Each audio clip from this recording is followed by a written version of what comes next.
As the saying goes, pressure makes diamonds. So what kind of seasons are these four coaches who are under the pump going to produce, I ponder? And that is what the video is about. I've got four coaches who I think are going to be under significant pressure. We're going to discuss why, what it'll take to get their pressure valve released. Do I think that is possible? And the coach that most of us think is on the hot seat has actually got something working for him that the other three on this list don't. So stick around for that. Let's go to the Crows. Let's start with Matty Nix. Now, I completely understand if you're coming at this from a, well, Daz, this could be partly your fault because of what you said last year.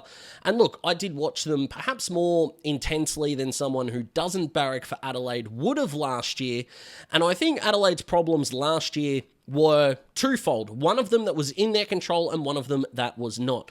Obviously, Nix doesn't have the win-loss record that you would hope someone this far into their tenure would have, so he's definitely on the chopping block come this season, and I think Adelaide's forward line in particular really be used as a strength of theirs, especially if Fogarty can take that next step. Fingers crossed we can see a big year from Riley Thilthorpe. I've discussed how slow that midfield is, but the thing that's been out of their control is just how injured their defense has been. Poor Nick Murray and Jordan Butts especially just couldn't really get a lot of momentum throughout last year. You could argue the last sort of 30 to 32 games as well, and that's outside of Nix's control and Adelaide's control. But the thing that bugs me so much about watching the Crows is that I do not think there is a more rigid coaching staff when things go wrong.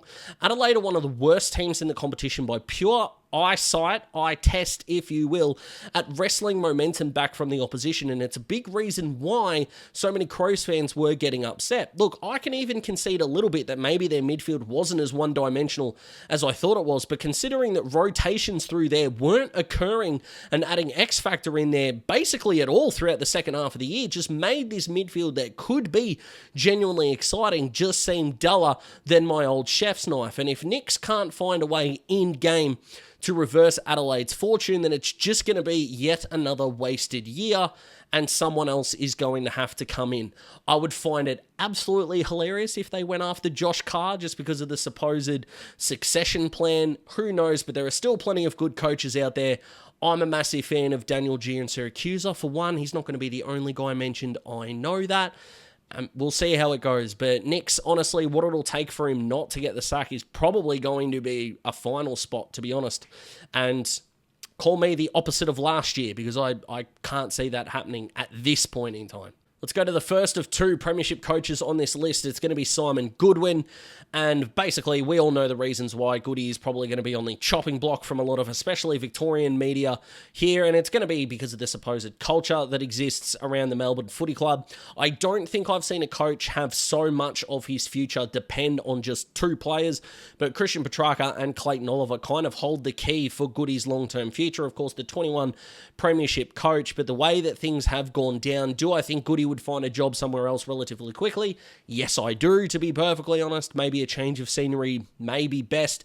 Or if you think Melbourne are going to fulfill their potential and end up back in the top six maybe and win a final, that is absolutely your prerogative. I can't really see that happening. Look, if everything goes right, of course, but you're relying on Petrarca's rib to be absolutely pitch perfect and looking okay. You're relying on Clayton Oliver getting back to his best. You're relying on tall forward line of Daniel Turner, Jacob Van Rooyen and Matt Jefferson, which between the three of them, Disco Turner's probably had half a dozen good games. Jacob Van Rooyen's probably only had 6 to 9 good games. And Matty Jefferson hasn't played yet. Cozzy Pickett is going to need to produce a career best season, which again, he could do, but is he going to stay at Melbourne long term? Well, part of that could be to Melbourne's benefit, because if he's playing to play somewhere else, he's obviously going to want to have the best season possible, so it's more attractive for other clubs to chase him, especially if he wants to go to WA. So maybe that's a double-edged sword there.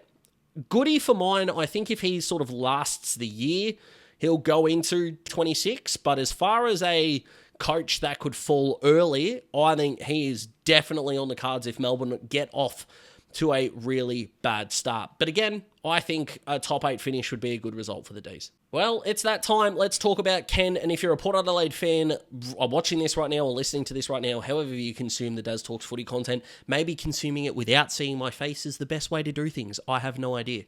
Believe me when I tell you this, that as a Hawthorn fan, this is not me responding to what happened in the semi-final. I actually love what happened during that time. I can't remember if I reacted to it at the time. I probably did in my post-game reaction video, but on reflection, unless my opinion hasn't really changed. I don't think it has. But I loved it, added some spice. I can't wait for Gather Round, and I do not wish ill on Port Adelaide in this kind of video. I loved it. I thought it was awesome. I think Ken should have shut up. I think Sicily should have shut up. I think they both just should have walked off the ground, and that's where I'll just leave it at that. Now, of course, the most games without a grand final appearance is going to obviously haunt Ken until he makes the grand final, obviously. And if you haven't watched my Jason Horn-Francis video, I would appreciate it if you went and did that. The player breakdowns are really fun to do. Those of you that have watched it seem to enjoy it, which I really appreciate, but YouTube didn't really peddle that one all that well. The algorithm just not enjoying Daz's work, which is a bit of a shame, to be perfectly honest. But out of the 4 coaches sort of in this video, Ken is the one that has one major advantage over the other 3, which sounds crazy considering the cheaper by the dozen years that he has been involved in the Port Adelaide Football Club, and I'll touch on that a little bit at the end. But considering that Port Adelaide made it to a prelim and there were still doubts and questions from fans and media alike over what Ken's future is it as simple as a grand final or bust? What if they made the prelim and lost by kick? You know, what happens there? Does the Josh Carr takeover happen? Now, in my opinion, the Josh Carr takeover is genuinely ridiculous to me. That's nothing against Josh Carr, but saying to the entire AFL world that the next best guy is here, you know, you could talk about the fact that, yes, Paul Roos and John Longmire did work, but that is the exception, not the rule. Absolutely. And yes, you could argue that Sam Mitchell was brought back from West Coast to Hawthorn to take over from Clarko. He still went and interviewed at Collingwood. That is the little bit of a difference there.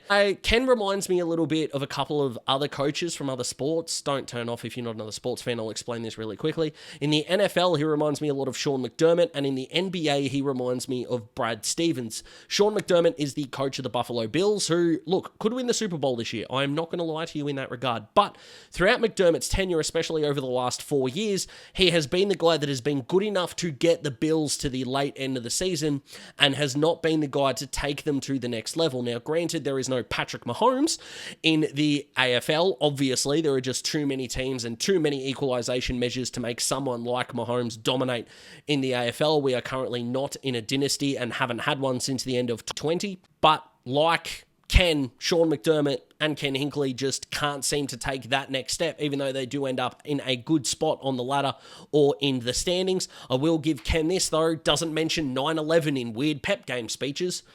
But Sean McDermott did, so that was weird. And then the Brad Stevens one. So Brad Stevens is no longer the coach of the Boston Celtics, my NBA team, but he took over as a college coach back in the day at Baylor and took a really bad team and transformed them effectively. Now, they didn't win the national championship, but he took a bad team and made them into a great one. Remembering when Ken Hinkley took over from Matty Primus, is that Port Adelaide were genuinely in a shit fight, and he actually did manage to turn it around. Of course, that 2014 prelim, which Port Adelaide fans still haven't forgiven Hawthorn and effectively me for, but that's a whole nother problem in and of itself. But Brad Stevens left when it realised that he wasn't the guy to lead the organisation. Now, granted, Boston didn't expect Imi Udoka to have an affair with someone that works at Boston, therefore they had to go get Joe Mazzulla. But what I'm trying to say is that it took a really good coach. Brad Stevens is not a bad basketball coach at all. I don't think Ken Hinkley is a bad AFL coach at all. I think it's impossible to say that. I genuinely do. But Brad Stevens wasn't the guy to get Boston a championship, and Ken may not be the guy to take this group to a premiership. He just, with this group, just might be good enough to make them the 4th to 6th best team in the comp. And it takes a really brave call to let that go. That may be the answer. Are they ballsy enough to do it? It'll probably depend on how they go this year. And then let's finish this conversation, because who else are we going to finish this conversation with? Hello, Bevo, who, look, Bevo and this channel kind of have a love-hate relationship in that I love what he's done for the Bulldogs faithful, and his legacy at the Western Bulldogs should be immortal, right? He should have a statue at Whitten Oval. He really should. For what he was able to do and break that premiership drought, I have nothing but love and respect for Bevo. However, considering what they've been able to do since, and that is not a lot. Yes, they made another grand final. I understand that, and copped one of the best 45-minute passages of football we're ever likely to see, which kind of goes under the radar considering that was one of the COVID grand finals. At least Richmond had the we are one of the best teams of the modern era and built a dynasty around that grand final win against the Cats. The D's, it just genuinely looks like a one-off. And for the Dogs, yeah, you lost to Hawthorn in the elimination final. I know it was at the MCG. You still finished higher than the Hawks on the ladder, and too many times people are using Bevo as a negative verb. So think of like Jack McRae, for example, when he left the Dogs and went to the Saints, they say he got Bevoed, same as Caleb Daniel, the same as a gluttony of players throughout Bevo's tenure. I like what they've done in the draft the last couple of years. I think Riley Sanders is going to be a gun. Joel Frazier is going to be a very good player. But how long a football club can hang on to this guy for what he did in 2016 as we rocket towards 25 is extraordinary. If they don't make a prelim, the last time they would have been a significant player in September is 4 years. And he still hasn't finished top 4. And I think the frustration lies is there is a really interesting philosophical question, because the Bulldogs haven't been an ultimately successful side. I understand that this can come across as, a bit pretentious, because as a Hawthorn fan, I've been alive for 4 premierships, and effectively I watched them in 8 years. So I can 100% understand that this may seem like I'm on some sort of high horse here, and I apologize if that is the case, but logically it makes absolutely no sense as to why the coattails of Bevo's success 8 and then 4 years ago, as the Dogs continue to meander, whether Bont is 30, Libber and Treloar old, Rory Lobb is old,